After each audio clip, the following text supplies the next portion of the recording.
pero bien. Profe, el archivo de que va a pasar en clase lo subió, digo, como para imprimirlo. Voy a hacer un ejercicio ahora. Ah, ya, profe. Vamos a ver un pequeño ejercicio de la materia que estuvimos viendo la semana pasada, cálculo de la filtración y infiltración. Y después seguimos con materia avanzando. Y tendríamos que terminar ya con la materia de canales, para empezar con obra hidráulica. Aquí ya estamos a mediados de mes casi. No les quedan más interludios, ¿cierto? Este era el último. Sí, queda bueno el 5 de julio, profe. Ah, aquí muy bien. Ya, entonces vamos a apurarnos con pasar materia un poco.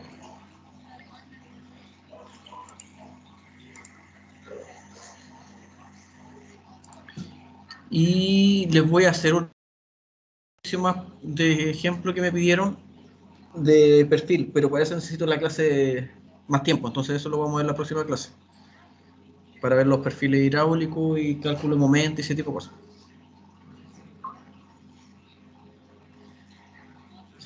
Ya, profe, gracias.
Ya. Parte de la materia.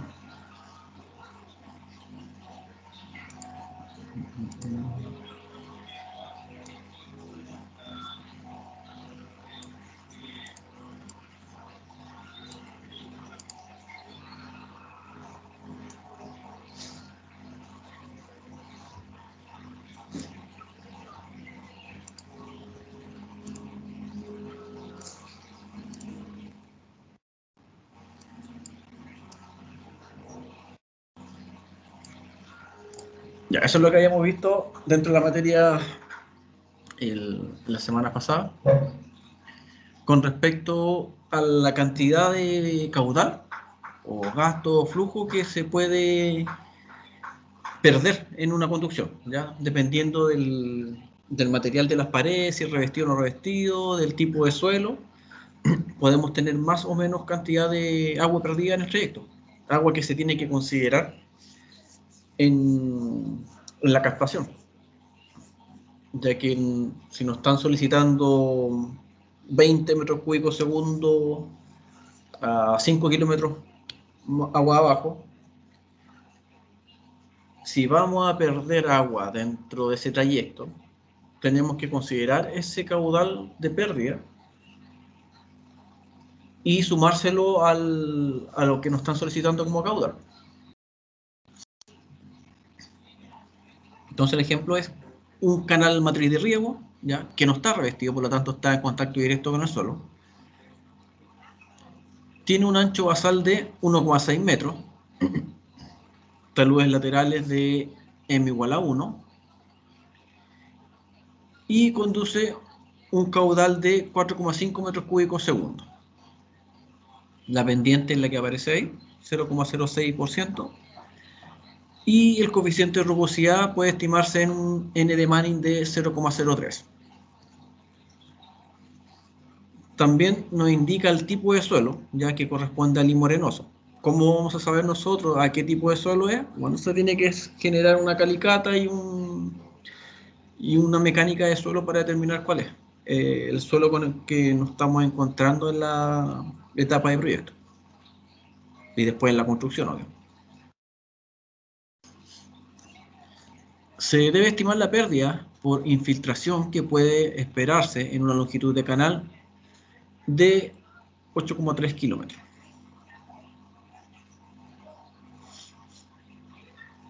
Entonces tenemos a dos ecuaciones.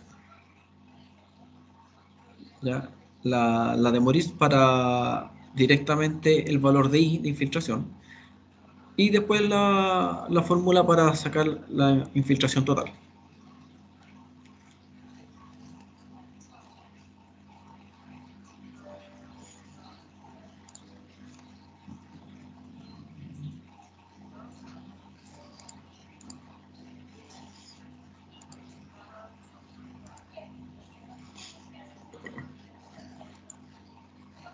Entonces nos dice ahí que puede suponerse que aproximadamente en el tramo de canal se tendrá la altura de escurrimiento normal.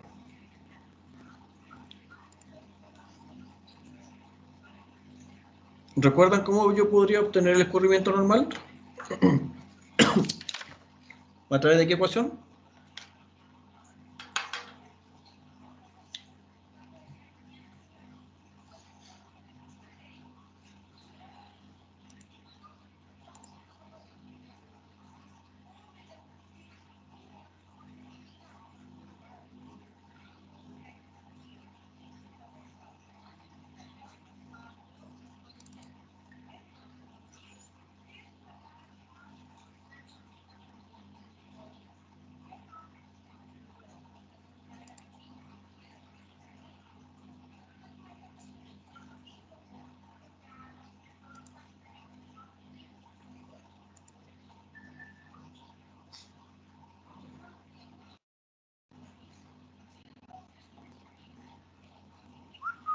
Chicos, ¿cuál es la ecuación que nosotros ocupamos para eso?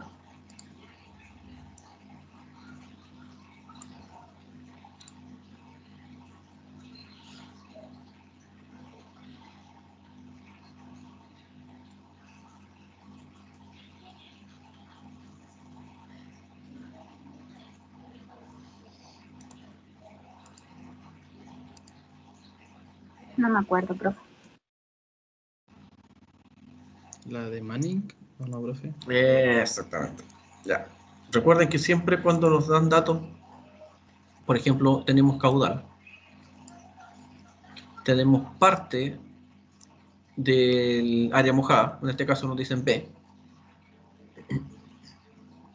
tenemos el N y tenemos I. Por lo tanto, tenemos todos los antecedentes de la ecuación de Manning, donde podemos dejar todo expresado en función de la altura. El radio hidráulico en función de la altura, el área en función de la altura. Ya que tenemos todos los otros antecedentes. Por lo tanto, con la ecuación de Manning, nosotros podemos despejar el escurrimiento normal, HN. Ya, como eso ya lo hemos hecho antes, vamos a colocar de inmediato el resultado. La altura normal de escurrimiento para estas condiciones, según la ecuación de Manning, es igual a 1,76 metros. Esa es la altura normal.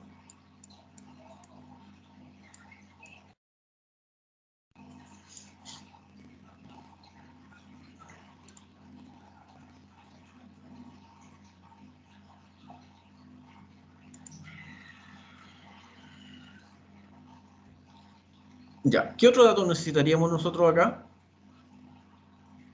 para ocupar esta ecuación? ¿Para qué nos sirve la altura? ¿Nos pedían la altura acá? Digamos que en la ecuación 1.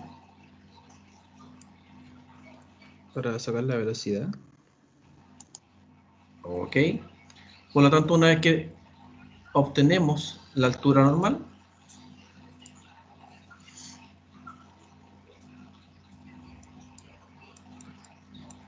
tenemos el área y por continuidad sacamos la velocidad.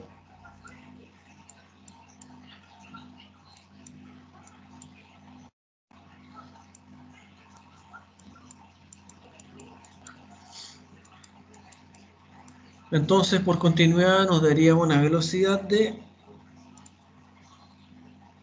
0,76.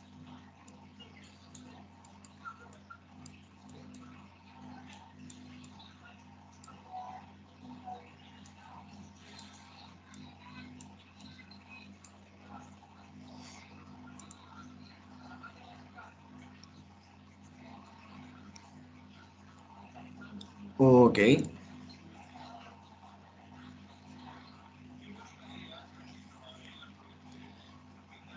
Entonces tenemos dos ecuaciones.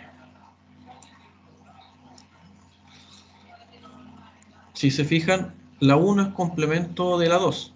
Por lo tanto, ¿podría usar yo la 2 directamente? ¿Esa? No, voy a usar la 1, ¿Por qué? porque es complemento de la 2.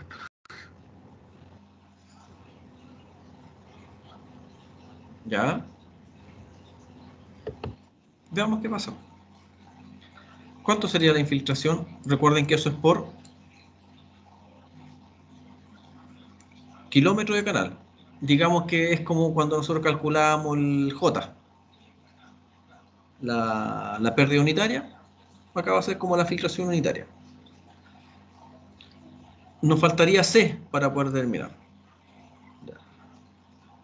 ¿Cuánto vale C aproximadamente? Ahí está en la tabla.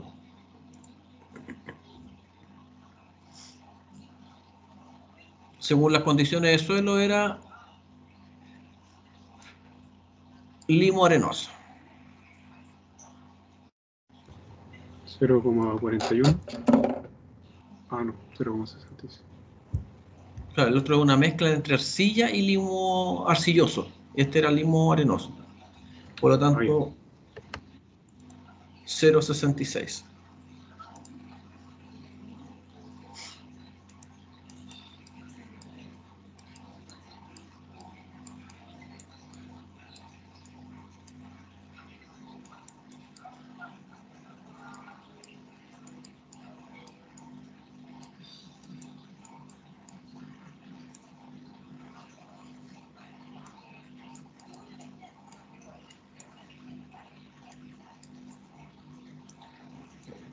Toma la raíz completa, dividido la velocidad, 0,76.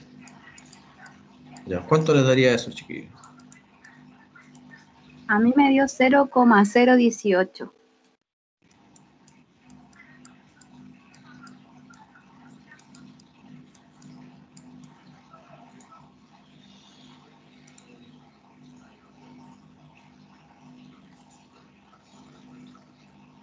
¿Ya? ¿Alguien más le da lo mismo? Sí, está bien.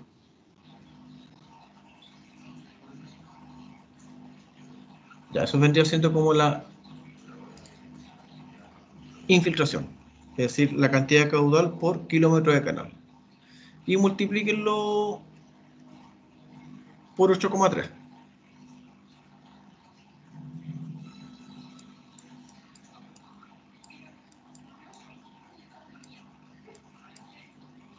Cero coma 153.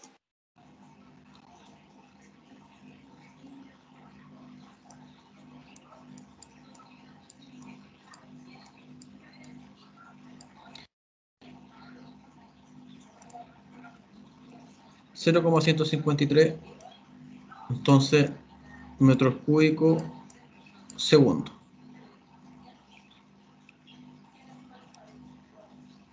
Eso en este caso vendría siendo entonces el caudal perdido.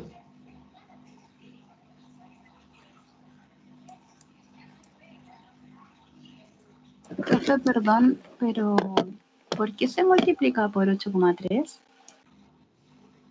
Porque esta fórmula que nosotros ocupamos acá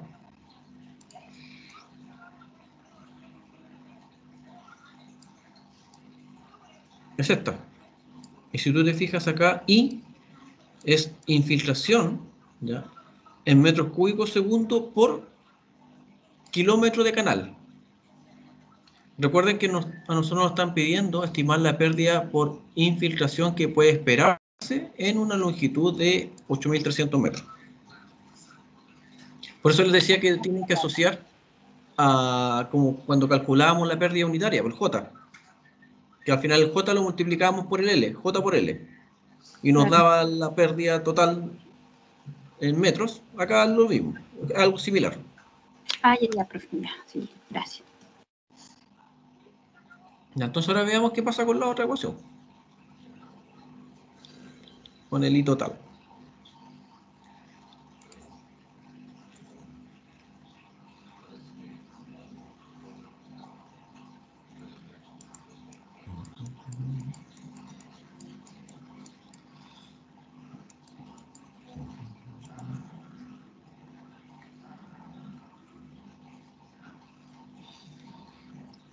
¿Qué datos tenemos? El Q sub 0. ¿Cuál es el Q sub 0?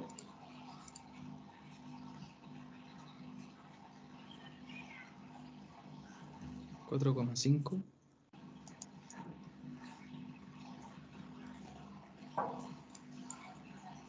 Entonces, 4,5.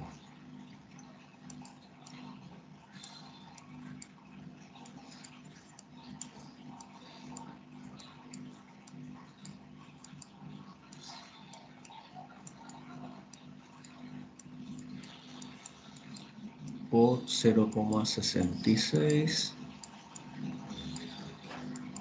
por el L al tiro. Ahí nos pide de inmediato el L en la ecuación.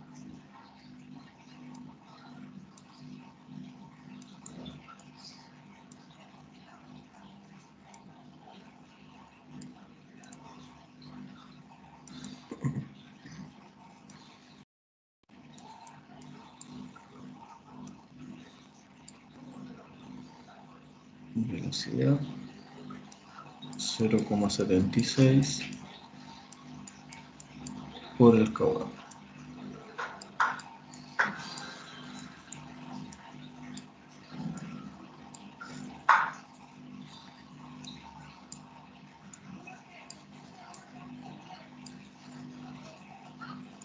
Ya, ¿cuánto les daría eso, chiquillos?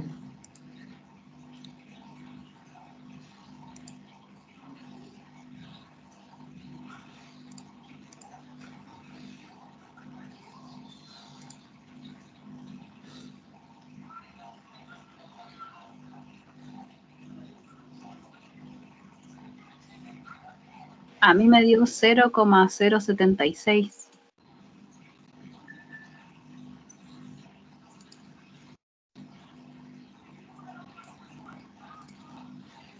$0,076.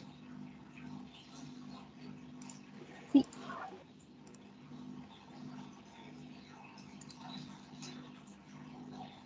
Ah, no, profe, me equivoqué. No.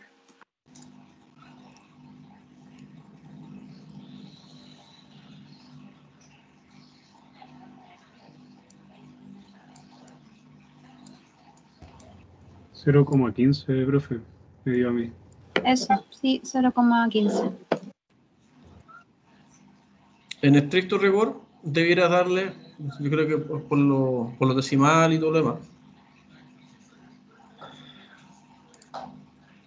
debiera darle esto mismo.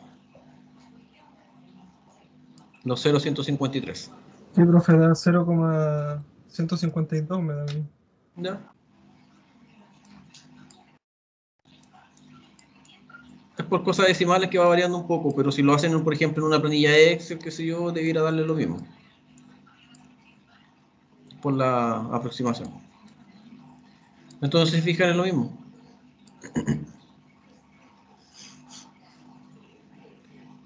Entonces, ¿cuál es el caudal que se pierde en toda esa longitud?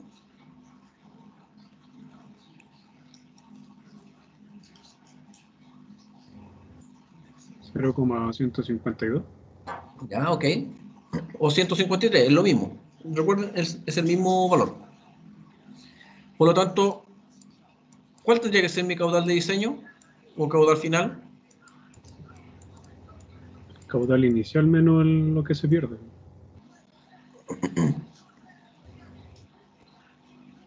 Claro, ese es el caudal que yo voy a obtener en el trayecto. Porque aquí dice que conduce un caudal de 4,5. Pero cambiemos el enunciado. Digamos que necesito transportar un caudal de 4,5. Eso es lo que me están pidiendo al final del canal. ¿Con cuánto debería diseñar yo? Habría que sumarle la infiltración total, ¿o no? Claro. Entonces ahí serían los 4,5 más los 0,152. Y con eso yo tendría mi caudal de diseño para poder llegar con los 4,5 que me están solicitando en el punto más desfavorable, que sería al final del canal. Y eso fue solamente cambiando la pregunta. Ahora, si me dicen cuál sería el caudal que voy a llegar en ese punto, yo simplemente tendría que hacer la diferencia. Tendría que restar como había dicho al comienzo. Los 4,5 menos lo que se infiltró. Ya, todo va a depender de lo que realmente me están pidiendo o no. Esto normalmente se hace tanto en canales como también se hace en alcantarillas, ¿ya? En conducciones cerradas. También se tiene que tener una cierta consideración de pérdidas que se van generando en las uniones, ya dependiendo del tipo de material de la tubería, también va generando pérdidas. Por lo tanto, se tiene también que considerar la infiltración en terreno, es decir, que se va a perder agua de la que se está conduciendo. ¿Alguna duda hasta acá, chiquillos? Con el ejemplo. No, profe. No, profe.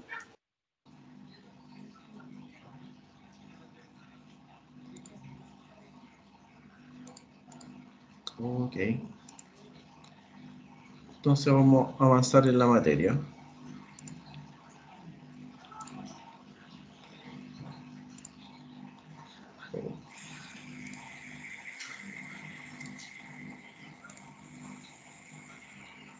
Canales.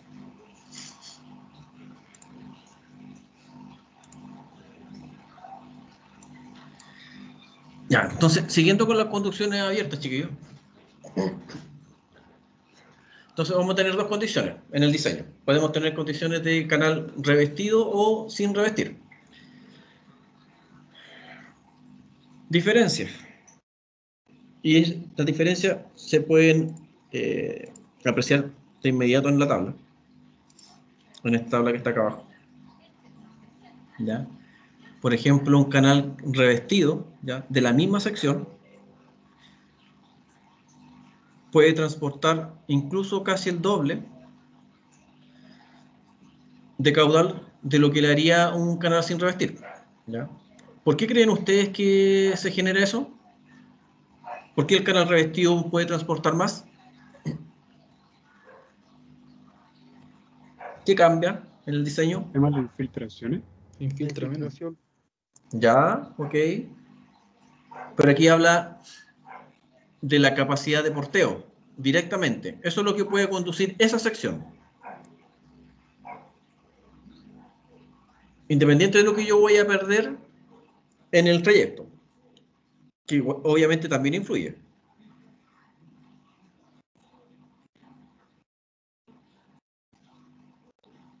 ¿Qué creen ustedes puede influir mucho más en eso?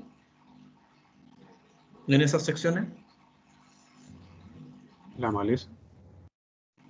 Ya, ¿y la maleza en qué influye directamente en el diseño? La velocidad. Ok, pero yo simplemente podría agrandar la sección si necesito transportar más caudal. Hay algo que afecta directamente el que sea revestido o no, dentro de la ecuación de Manning.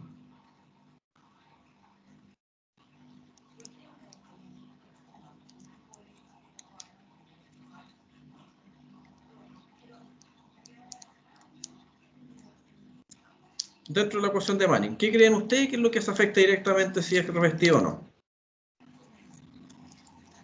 Porque dijiste maleza, ¿ok? ¿Qué es lo que El tipo de suelo. ya, pero el tipo de suelo, ¿en qué influye? ¿Hay La algo que rugosidad. hace la diferencia? La rugosidad, ¿no? Eso. Ahí está. En el N de Manning influye directamente. Si tengo superficies más lisas, es decir, menos porosas, menos rugosidad, el agua fluye de mejor manera. Puedo transportar mayor cantidad de agua en la misma sección, porque no tengo pérdidas por fricción, no tengo pérdidas por fricción tan altas. ¿Ya? Por lo tanto, como no estoy perdiendo, puedo transportar mucho mayor cantidad de caudal. ¿Ya? Y esa es la gran diferencia. Puedo tener canales revestidos de mezcla suelo-cemento, membrana plástica, mezcla asfáltica, que también pueden ser membrana asfáltica, de hormigón. Dentro del hormigón podemos encontrar el shotcrete, que es el proyectado, y la mampostería. ¿Qué pasa con los canales sin revestir? Los inconvenientes. Bueno, lo que me mencionaba también, pérdidas de agua, la infiltración, lo que vimos recién. Dependiendo de la velocidad del flujo y de las condiciones, se puede erosionar la sección, es decir, se puede ir agrandando la sección. Proliferación de malezas, ¿ya? Altos costos de mantención, porque por lo mismo, por las malezas, que hay que hacer limpieza normalmente al año para mantener el N de Manning, y obras de arte costosas. ¿Cuáles son las precauciones que se tienen que tener para los canales sin revestir? Una velocidad adecuada para evitar la erosión, excavación precisa, ¿ya? Porque no me puedo pasar de la sección. Si me paso de la sección, después ya no puedo rellenar. Se tiene que reemplazar ese relleno seguramente por un mortero pobre, un hormigón pobre, perdón. Estabilización del suelo, es decir, tengo que de alguna forma agregar algún componente al suelo para evitar que este se vaya erosionando o desmoronando, y evitar la maleza.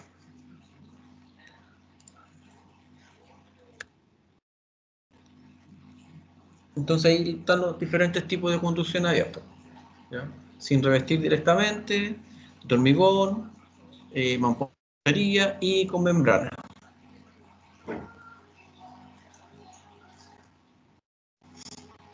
Criterios de diseño, bueno, juntas de dilatación, ¿ya? Que son parte del revestimiento. Las juntas de dilatación pueden ser transversales o longitudinales, dependiendo de la envergadura, y se usan para evitar el quiebre de las losas de revestimiento. Ya esto es para el caso de canales directamente revestidos con hormigón.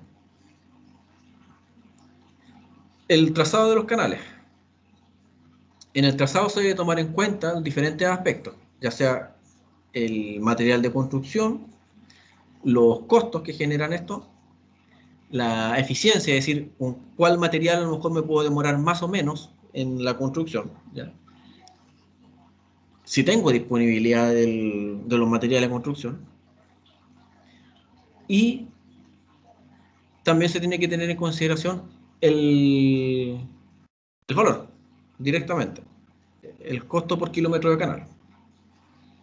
Ahí obviamente el mandante es el que va a decidir la mayoría de las veces con respecto a ese ítem. Pendientes, análisis de costo y eficiencia, ¿ya? Porque al aumentar la pendiente de un canal, los costos y los beneficios disminuyen. Y entonces se debe ir analizando tramo a tramo, porque si yo aumento la pendiente, obviamente voy a aumentar el caudal y disminuiría la sección.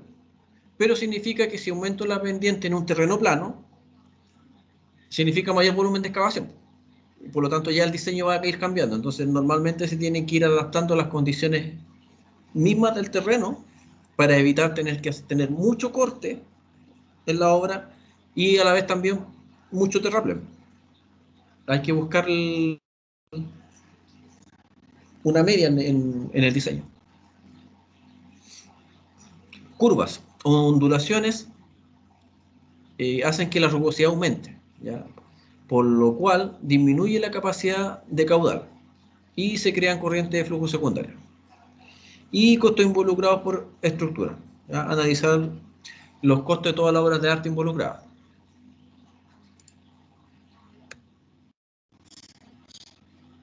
Con respecto entonces a las curvas, ya hay tablas que normalmente me van a indicar cuál es el radio mínimo que tengo que tener según la capacidad de porteo del canal, ¿ya? Por ejemplo, si tengo un caudal de 10 a 14 metros cúbicos segundo, el radio mínimo que este puede tener va a ser de 4 metros por el ancho de la base. Entonces, este radio mínimo en canales abiertos para un caudal mayor a 10. Y este radio de curvatura mínimo para caudales menor a 20 metros cúbicos segundo. Entonces tengo estas dos tablas, donde una está directamente relacionada con el ancho de la base, el ancho B, o simplemente me indica de inmediato el radio mínimo de curvatura. En el diseño de canales, el cambio brusco de dirección se sustituye por una curva, ¿ya? Cuyo radio no debe ser muy grande y debe escogerse un radio mínimo, que es lo que vimos en estas tablas anteriores. Dado que al trazar curvas con radios mayores, al mínimo no significa ningún ahorro de energía y no será hidráulicamente eficiente. En cambio, sí será más costoso el darle una mayor longitud o mayor desarrollo. Obviamente, si agrando el radio, significa que voy a abarcar mucha mayor superficie en el desarrollo del canal.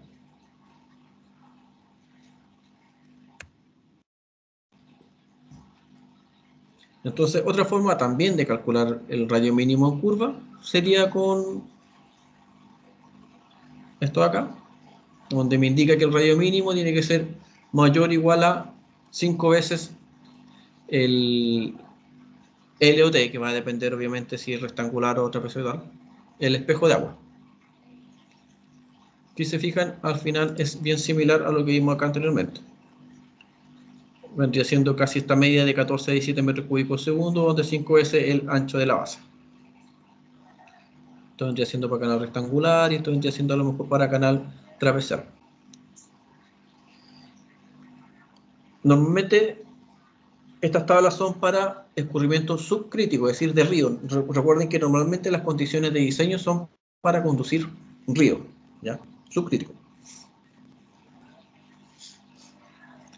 Y dependiendo del tipo de canal también podemos tener el radio mínimo, ¿ya? Por lo tanto podemos usar todas las tablas para ir definiendo cuál es el radio que tenemos que tener de curvatura, radio mínimo.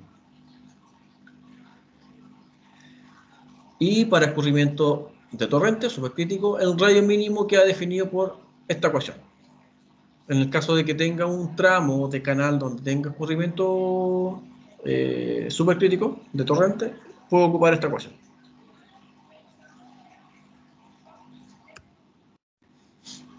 ¿Qué es lo que pasa en las curvas? Si se fijan en este dibujo, la masa de agua tiende a desplazarse por la inercia, ¿ya? Por lo tanto, existe una sobreelevación en el lado exterior de la curva. Existe un delta H. Entonces, en la curva, uno también tiene que no solamente dar el radio mínimo, sino que tiene que tener una revancha mínima. Y ojalá la revancha, que uno ya calcula en el trayecto normal, se le tiene que adicionar este delta H, ¿ya? Que es al final es esa sobreelevación por la inercia que toma la masa de agua que está siendo transportada.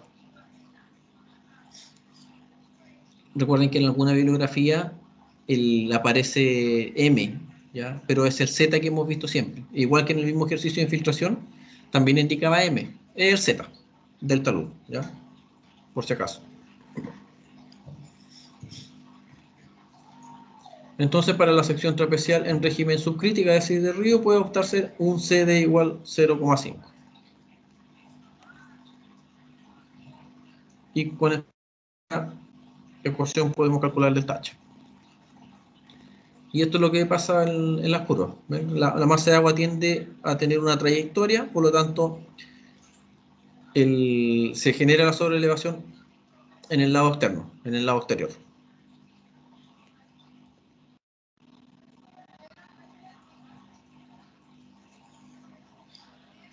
Otra consideración, la revancha. Que esto ya también lo habíamos visto anteriormente, ¿ya? Donde para la revancha 1 o 2 puedo ocupar estas ecuaciones, que van a depender de la velocidad y la altura. También dependiendo de la bibliografía, el buró, por ejemplo, tiene esta ecuación para ser utilizada, pero está en el sistema inglés, pero se puede utilizarlo más bien. También existen tablas, ya que resumen al final las ecuaciones según la cantidad de caudal, dependiendo también del revestimiento, del grosor del revestimiento.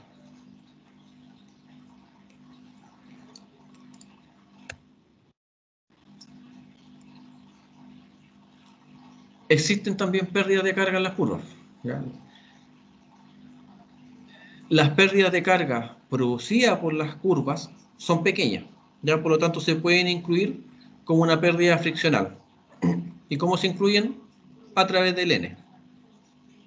Con esta ecuación, dependiendo del ángulo, ya desde el centro de la curva y el largo total del canal, proporcionalmente se incluye dentro del N de Manning.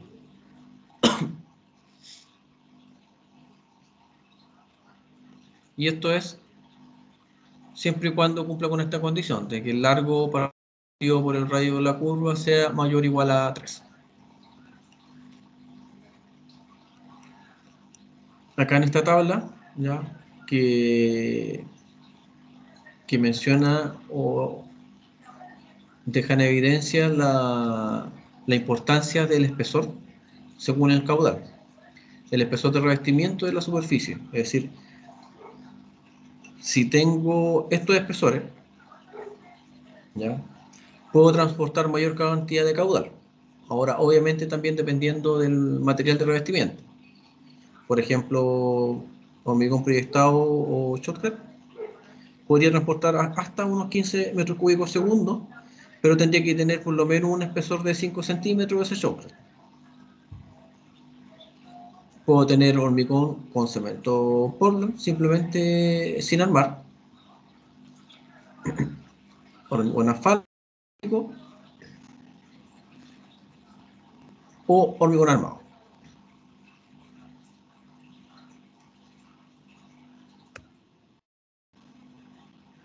Otras consideraciones del diseño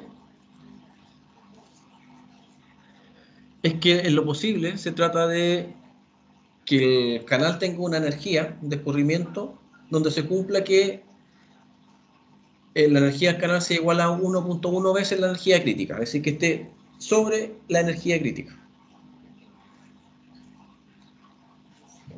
Porque así mantenemos condición de río, ¿ya? Pero no tenemos una gran altura de elevación. Es decir, disminuimos la altura de excavación con respecto a la geometría.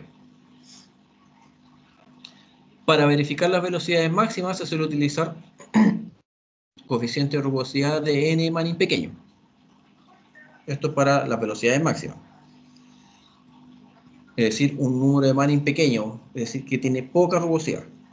Y para verificar la capacidad, es decir, la capacidad de porteo o el caudal, se tienen que utilizar los valores de n mayores. La altura de escurrimiento, ya, en alcantarillas, condiciones cerradas, pero igual gravitacionales, no debe superar el h partido por d igual a 0,7. Eso es lo que se estima como criterio de diseño.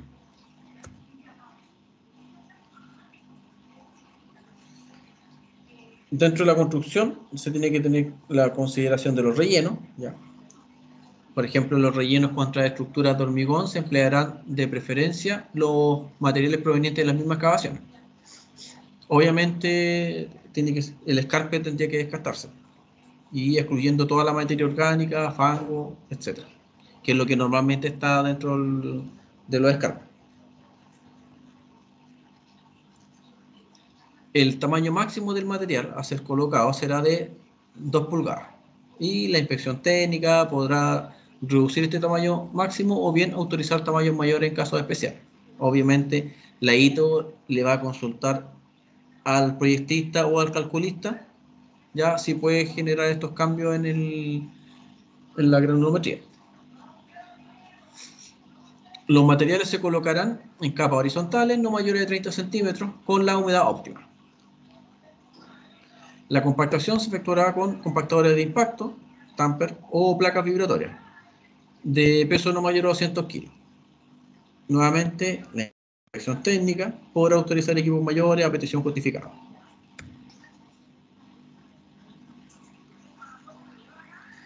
Relleno estructural ya corresponde a los rellenos que se efectúan contra estructuras o para rellenar sobre excavaciones en el canal. Estos rellenos serán controlados y los materiales seleccionados deberán cumplir con la siguiente granulometría: el número de TAMI o el porcentaje que pasa en peso.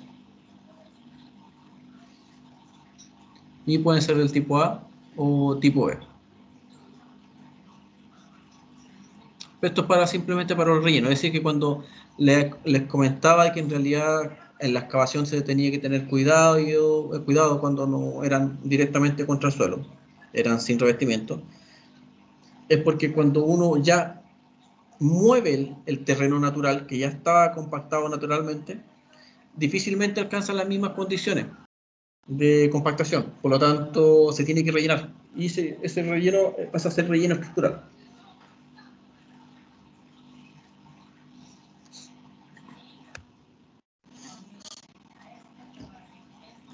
La compactación, ya los vibradores de inmersión deberán tener una frecuencia superior a 6.000 revoluciones por minuto, sumergidos en el hormigón, ¿ya? La que podrá rebajarse un mínimo de 4.000 RPM. El espesor de las capas de hormigón colocada no se sobrepasará una longitud igual al largo de la botella del vibrador, es decir, la botella menos 15 centímetros. Eso es lo que tiene que estar inmerso el vibrador, es decir, la capa no puede superarse. Juntas típicas para canales revestidos, ya estas son las típicas juntas que se pueden implementar, que puede ser con betún directamente, y la geometría que puede tener. Se puede generar con mezcla de betún en mortero, ¿ya? Se le puede colocar una tira de caucho entre medio, en toda la longitud, también. O una especie de tapón en la parte inferior. Pero también se tiene que generar una capa, por ejemplo, aquí dice una capa bituminosa, ya una especie de alquitrán repelente del agua para que no deje que el agua se escape. O también una lámina de metal, ya. También puede ser una lámina de metal como cobre, por ejemplo.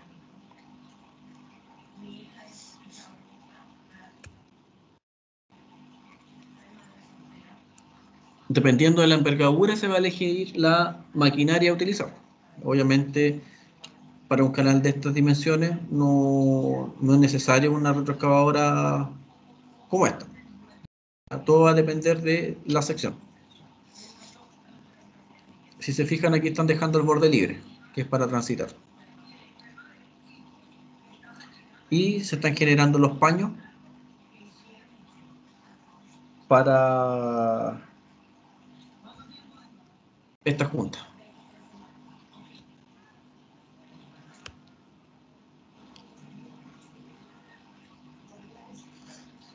Ya, lo mismo, dependiendo de la envergadura se selecciona la maquinaria. Normalmente las obras de arte se generan a mano, ¿ya? A excavación manual. Y las obras de arte corresponden normalmente a elementos que son singulares, dentro del diseño. ¿Ya? Por ejemplo, acá la alcantarilla para cruzar ese camino, el vertedero rectangular, que es para controlar el caudal que va a entregarse, y acá, por ejemplo, hay un marco partidor y una compuerta.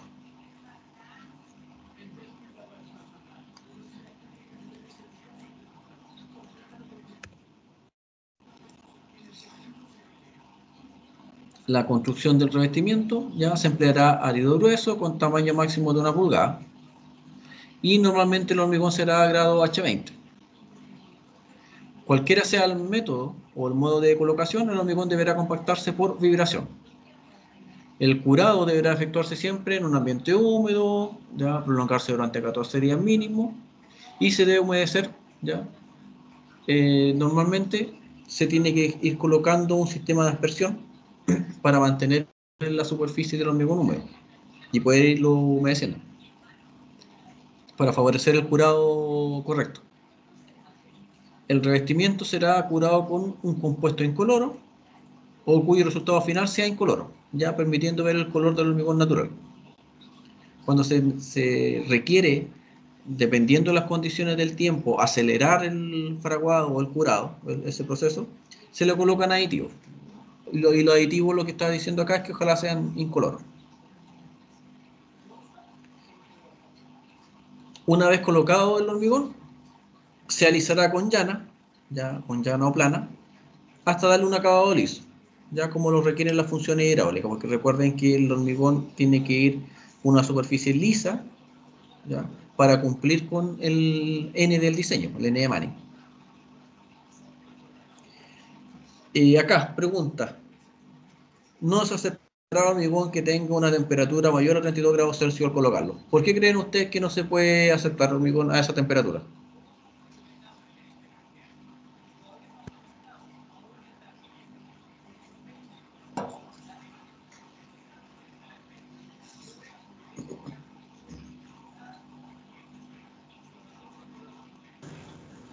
Porque se puede quebrajar. Ya. No, la verdad que no mucho. No va por ahí la respuesta.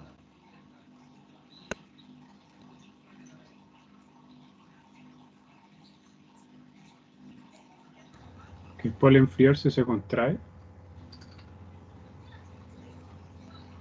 No. Por la humedad, profe. No, porque el hormigón ya viene listo, dosificado con lo árido, ya se le tomó la humedad a lo árido. Ahí está hablando del hormigón, por ejemplo, que viene de algún lugar.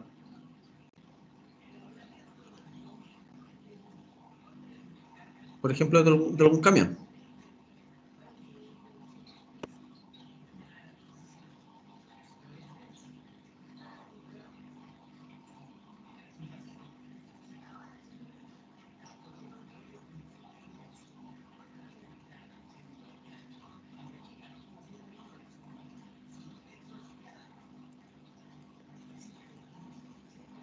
¿Alguien más, chiquillo? No se le ocurre más o menos por qué puede ser que no se puede aceptar que tenga más de 32 grados. ¿Qué está pasando en esos instantes con el hormigón cuando ya alcanza esa temperatura?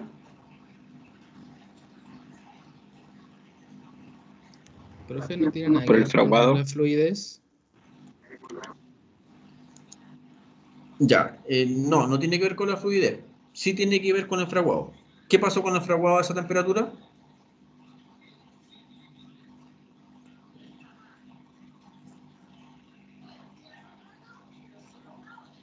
El hormigón empieza a hacerse más resistente. A esa temperatura el hormigón comenzó su proceso de fraguado.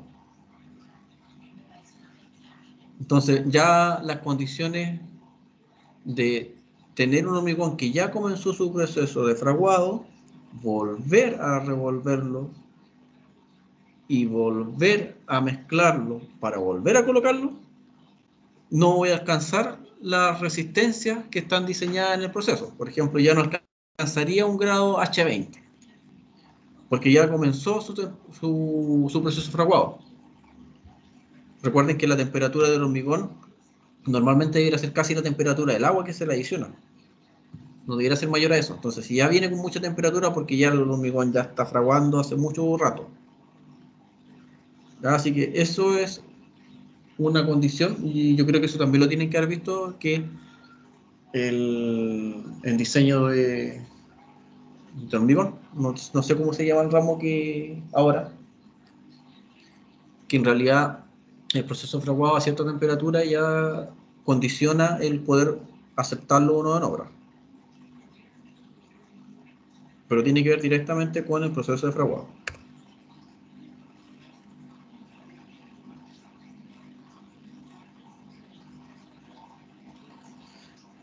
Aquí en esta imagen, si se fijan, aparecen unos tacos acá.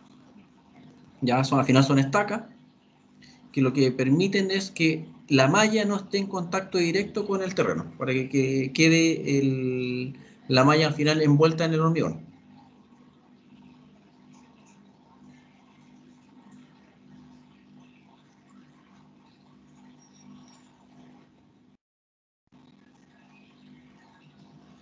Ya, acá lo mismo, pero se le adiciona, si se fijan, una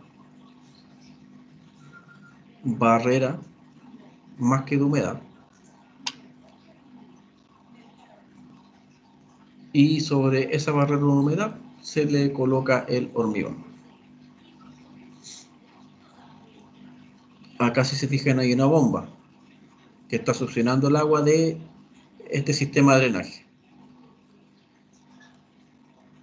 ¿Recuerdan hasta cuánto debe ser la altura de succión de una bomba aproximadamente?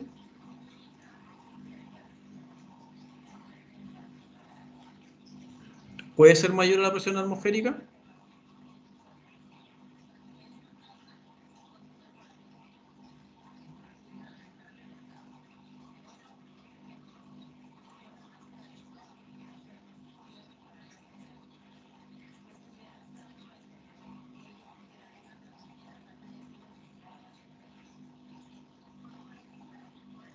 ¿Cómo, profe? Esta es la succión de la bomba, ¿ya? Una vez que succiona, pasa por la bomba y se impulsa el agua, por ejemplo, a ese canal. Esa altura de succión puede ser la distancia que yo quiera. Esa altura.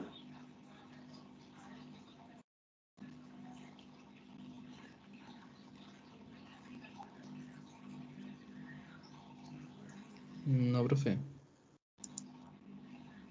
¿Alguno tiene idea, chiquillos? Eso lo vimos en hidráulica aplicada algunos.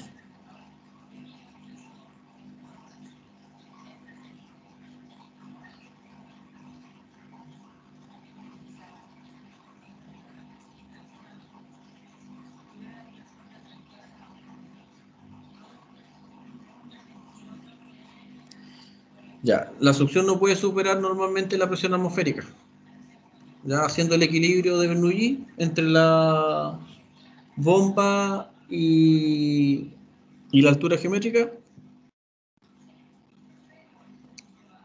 la presión atmosférica es aproximadamente 10,33 metros columna de agua, o metros de altura, metros de carga, como quieran llamarlo. Pero en el trayecto nosotros ya sabemos que en las tuberías hay fricción y hay pérdidas de carga, no solamente por la tubería, sino que también por las piezas especiales que pueda tener el trayecto. Por lo tanto, si contaba con 10 metros, si tengo pérdidas por fricción, dependiendo del caudal que voy a transportar en esa tubería, voy a tener 1 o más metros de pérdida de carga. Por lo tanto, ya no cuento con los 10,33. Se recomienda que la altura de succión no sea mayor a 8 metros, ¿ya? Para que pueda succionar el agua. Si ustedes tienen una altura desde este fondo de succión hasta la bomba que es mayor a 8 metros, la bomba no les va a chupar el agua. Entonces no les va a servir. Para que lo tengan en consideración, chicos.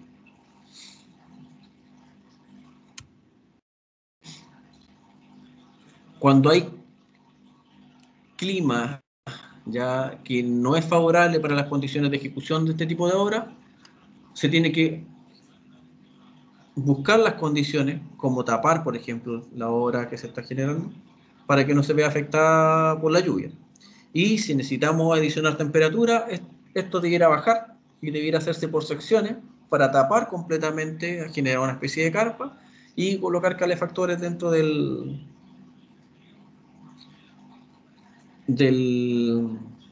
sector de obra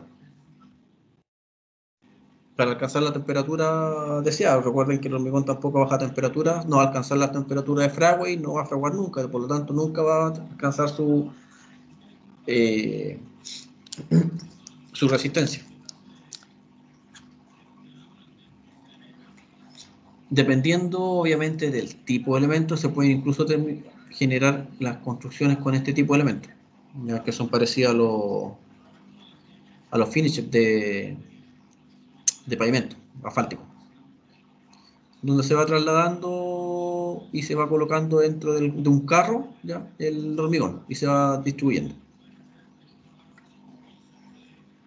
Si se fijan, aquí hay un riel, ¿ya?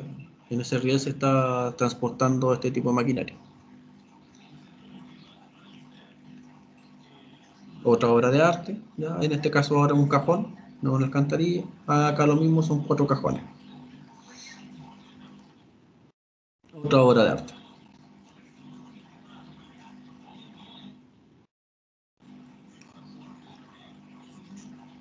El choker o hormigón proyectado, ya que se tiene que alcanzar la condición del espesor para el que fue mencionado. Ahora, si se fijan, este está bien terminado. Acá simplemente se está aplicando para mejorar las condiciones del suelo natural. Acá se diseñó para poder generar un revestimiento de choker. Se generó la sección, se hizo la sección trapezoidal, qué sé yo. Acá simplemente para mejorar. Membranas asfálticas, ya son hojas o láminas delgadas de asfalto, o de material plástico, o de caucho sintético. Su permeabilidad es muy baja, ya, es decir, no permite que pase el agua. Y combinada con un suelo de fundación de buena resistencia mecánica, se evita toda infiltración. Son durables a largo plazo, ya, tramos largos y anchos de rollos grandes, estabilidad y resistencia a la radiación ultravioleta, es flexible a bajas temperaturas, ya, las costuras se hacen con soldadura térmica, con calor, y no necesita gran mantenimiento. Si se fijan acá, es casi como colocar asfalto, ya, y ahí se van calentando las uniones y se va aumentando la temperatura.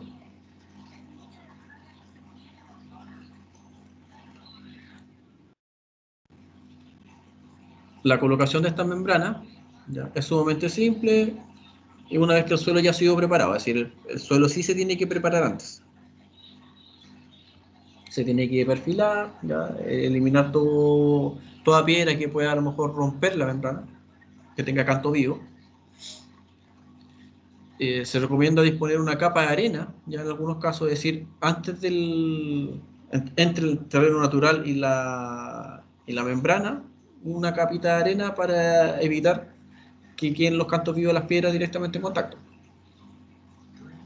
La membrana debe anclarse ya en una zanja de 0,3 metros de profundidad sobre el nivel máximo del agua en el canal. Es decir, ya que al final 0,3 metros del nivel máximo de agua se tiene que anclar la membrana. Y esto es lo que recomienda el USBR para el Buró de Estados Unidos, como máximo talud para este tipo de revestimiento. Y el N para el diseño corresponde a 0,012 y no como a 0,015 para el hormigón, por ejemplo. También se pueden utilizar ya elementos prefabricados para el canal, ya sea para los muros o para la losa de fondo.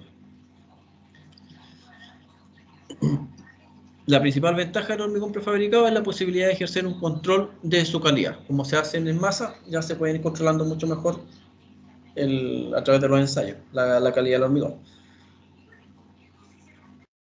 Y obviamente se fabrican de tal manera que son fáciles de poder construir, ¿ya? Porque simplemente se van ensamblando.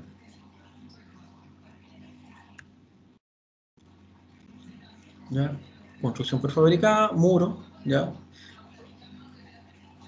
Se pueden solamente, por ejemplo, mandar a fabricar los muros, ¿ya? Y la base o los cabezales se pueden construir in situ, o bien también se puede solicitar esta forma de base para no fabricarla in situ y simplemente se construye todo totalmente prefabricado.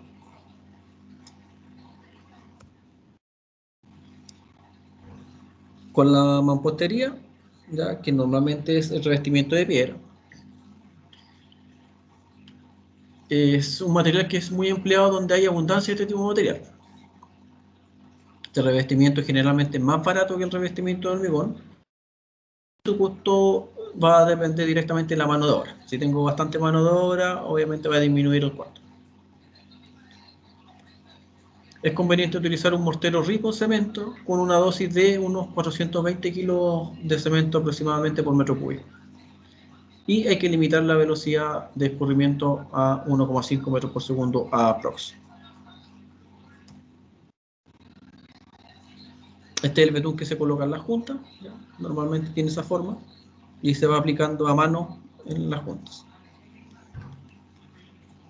Uno de los puntos que se tiene que considerar con respecto a los criterios de diseño es el empuje, ¿ya? El empuje o la fuerza hidrostática que puede generar el agua al elemento. Recuerden que el empuje tiene que ver con el volumen de agua desplazada, y aquí yo estoy desplazando agua. Si tengo la napa, por ejemplo, a la misma altura, digamos que tengo ese nivel de la napa, por lo tanto todo ese elemento de agua, ese volumen de agua o peso de agua desplazado es el empuje. Por lo tanto se debe calcular la flotabilidad de la sección revestida, ¿ya? Y en caso de producirse flotabilidad se debe considerar la incorporación de un sistema de drenaje. ¿Qué quiere decir eso? Que este elemento de muro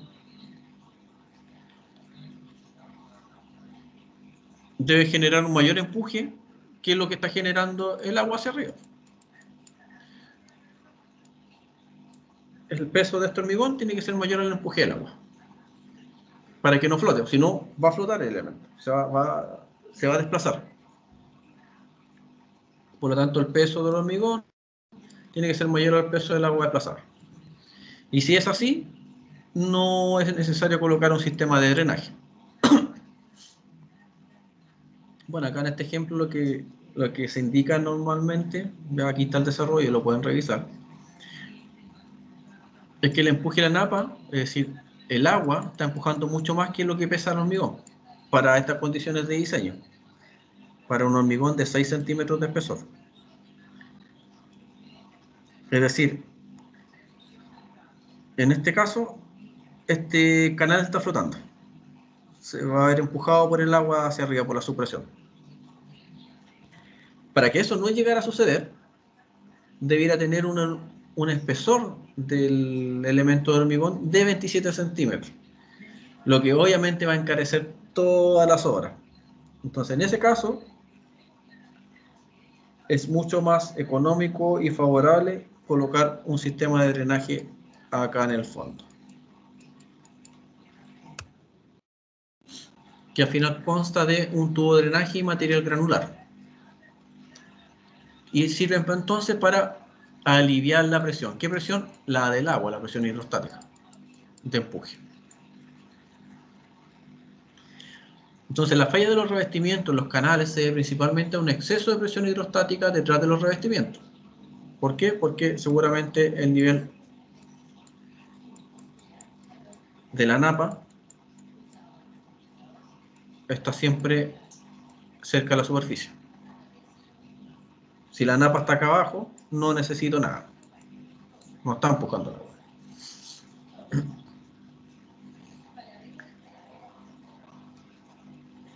Entonces, para asegurar la estabilidad de los revestimientos, es esencial eliminar el exceso de la presión del agua. ¿Cómo lo hago? Con este tubo colector, lo que hago es deprimir la napa en ese punto.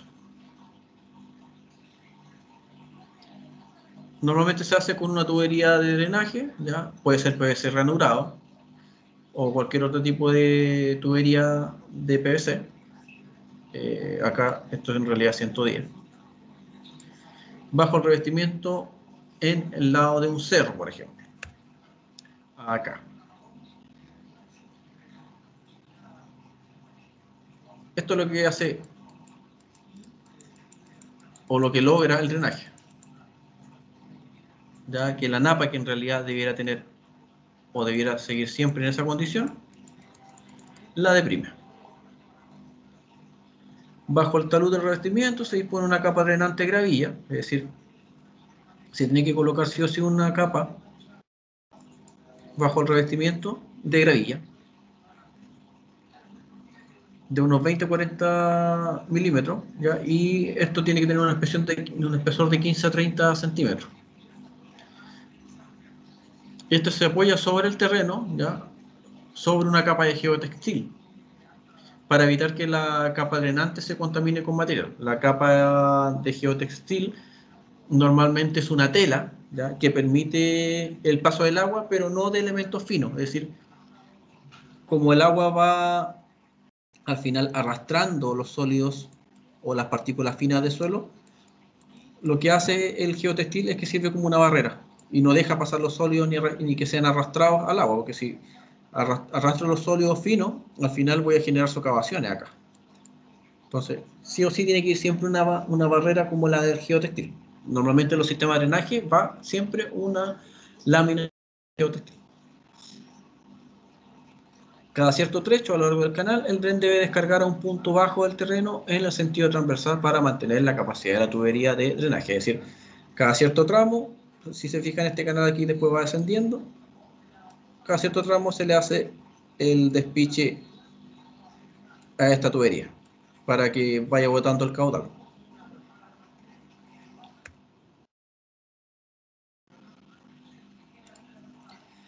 Entonces, con esto terminamos, chiquillos, la materia de canales.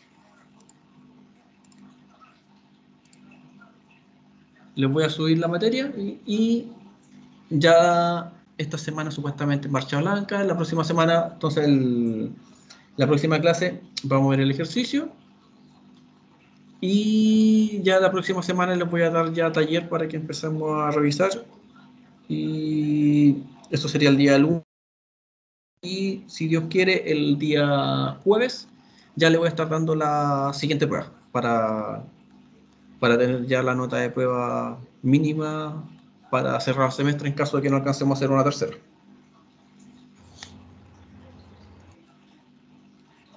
Así que quedan liberados, chiquillos. Cuénteme, Javier. No sé si a lo mejor yo no la encontré o si no la ha subido, pero el PDF de la clase pasada no la encontré. Sí, tienes razón, no estaba, pero lo subí ya. antes de clase ahora hace poquito. Ya. Antes de empezar la clase lo subí. Ya, ok. Muchas gracias. Así que ahora lo puedes descargar. Quedan liberados, chiquillos. Nos vemos el jueves. Chao, profe. Que estén muy bien. Abríguense, que está. Chao, profe, que esté bien. Profe, gracias. Cuídense, chiquillos. Chao, profe. Chao. Chao, profe, que esté bien. Igual, cuídense.